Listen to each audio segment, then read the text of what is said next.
இட்லி, தோசை, சப்பாத்தி, பூரின்னு சாப்பிட்டுட்டு இருக்கோமா, ஒரு நாள் இந்த மாதிரி ராகி கூழ பிரேக்ஃபாஸ்டா எடுத்துக்கோங்க. ஒரு கப் அளவுக்கு ராகி மாவு எடுத்து ஒரு அகலமான பவுல்ல சேர்த்து நல்லா தண்ணி ஊத்தி மிக்ஸ் பண்ணிக்கிறேன். கட்டிகள் இல்லாம கரைச்சதுக்கு அப்புறமா தான் நம்ம இதை அடுப்புல வைக்கணும். இப்ப நல்லா கரைச்சாச்சு. ஸ்டவ் ஆன் பண்ணி இந்த கடாயை அடுப்புல வச்சுக்கலாம். ஃபுல் ஃபிளேம் வச்சு நல்லா கிண்டிக்கிட்டே இருக்கலாம். உப்பு தேவையான அளவு சேர்த்து கிண்டுங்க. கொஞ்சம் கெட்டிப்பட ஆரம்பிச்சோடனே தண்ணி தேவையான அளவு சேர்த்து நல்லா மிக்ஸ் பண்ணிட்டே இருங்க.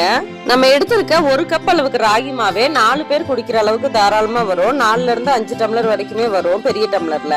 ராகில நார்ச்சத்து, இரும்பு சத்து, நிறைய ஹெல்த் பெனிஃபிட்ஸ் இருக்கு. இப்ப இது நல்லா குக் ஆயிடுச்சு. ஸ்டவ் ஆஃப் பண்ணிடலாம். இது கொஞ்சம் ஆறவும் இதுல ஒரு கப் அளவுக்கு தயிர் சேர்த்துக்கலாம். சின்ன வெங்காயம், கருவேப்பிலை, பச்சை மிளகா, மல்லித்தலையெல்லாம் பொடிசா கட் பண்ணி ஆட் பண்ணி நல்லா மிக்ஸ் பண்ணிக்கலாம். அவ்வளவுதான், நம்மளோட ஹெல்த்தியான ராகி கூழ் ரெடி ஆயாச்சு. இதுக்கு மாங்காய் ஊறுகாய், அப்பளம்னு காம்பினேஷன் நல்லா இருக்கும்.